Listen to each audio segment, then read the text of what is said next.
Mr Cormann, 8 years ago I became the whistleblower in the Commonwealth Bank financial planning scandal. The subsequent Senate inquiry of 2014 found that your tough cop, ASIC, was a timid and hesitant regulator and recommended a royal commission into the Commonwealth Bank. Many more financial scandals have taken place since then, all of them on ASIC's watch, and yet your government still refuses to call a royal commission. Yet at the same time, your government also takes millions of dollars in political donations from those same banks. So my question to you, Mr Cormann, is how can this possibly be right?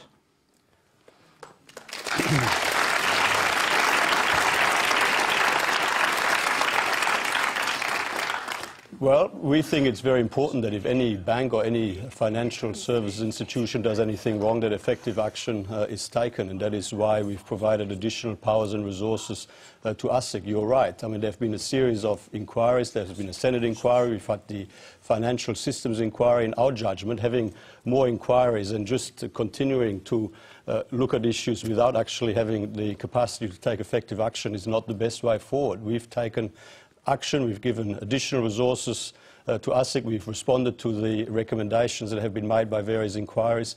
Like in our judgment, it was time for action, not time for yet another inquiry that essentially would not be able to do anything about what it finds. If you look at what happened in terms of the Trade Union Royal Commission, that actually investigated facts that could not otherwise be investigated because the previous Labor government abolished the Australian Building and Construction Commission, a regulator that we want to bring back. But when it comes to the financial services sector, there is a regulator, and that regulator is ASIC, and we've worked to make that regulator more effective, give it more powers and more resources. Mathias, can I just go back to our questioner? Well, you've heard the answer. Do you want a follow-up question? Well, I would say that if ASIC really was a tough cop, none of these scandals would have happened in the first place. And I would also say that we've seen what a Royal Commission can achieve through the Royal Commission into child abuse. And for $53 million, less than one-third the cost of the pointless plebiscite on marriage equality, you could have a Royal Commission into the banks. Well,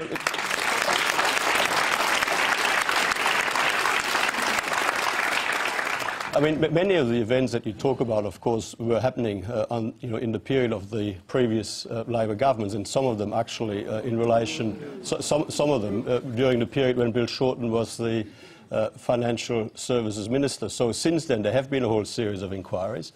There has been a response by government. Government has provided additional resources and additional powers to ASIC, and our judgment is that that is the best way forward. Let's hear from the